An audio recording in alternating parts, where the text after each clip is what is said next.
Sa video na ito, ituturo ko sa inyo paano mag-generate ng iyong sariling GCash QR at paano ito gamitin para makatanggap ng pera or bayad. Let's go! So para maka-generate ka ng iyong sariling GCash QR for payment, unang gagawin mo ay i-click ang send at napupunta ka send money section. Under the send money section, makikita mo itong request money. Ang gawin mo lang ay i-click itong generate QR at automatically makaka-generate ka na ng iyong sariling GCash QR kung saan pwede mo itong i-screenshot, i-download o di kaya i-share sa Messenger of FB para makatanggap ka ng pera. Tanong, paano naman po ito gamitin para mag-send ng payment sa GCash at maiwasang marong send? So para makapag-send ng payment gamit ang GCash QR, ang gawin mo lang ay i-click ang QR button sa GCash app at mapupunta ka sa QR reader kung saan pwede mo itong gamitin pang scan ng QR tulad ng ginawa ko. O di kaya kapag nag-send QR kaibigan mo at iisa lang ang phone mo, click mo lang upload QR at i-click ang QR na binigay ng merchant or kakilala mo kung saan mariredirect ka sa express send section kung saan automatically embedded na ang GCash mobile number ng merchant or pagpapadalhan mo ng pera. Ang kailangan mo na lang gawin ay ilagay ang amount na gusto mong ipadala tulad ng ginawa ko. O di kaya pwede ka maglagay ng message pero optional lang ito kaya pwede mo na hindi lagyan. Pagkatapos click mo na next at mapupunta ka dito kung saan bibigyan ka ng chance na ma-check kung tama ba ang amount na ipapadala mo na pera. Kapag mali na i-type mo na amount, pwede mo itong i-click ang back arrow na ito para ma-edit mo pa. Kapag tama naman,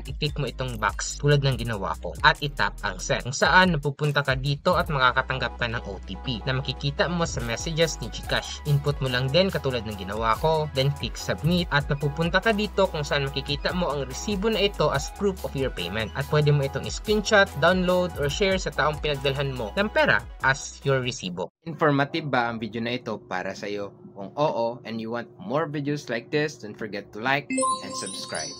Yun lang, see you in my next video. Let's go!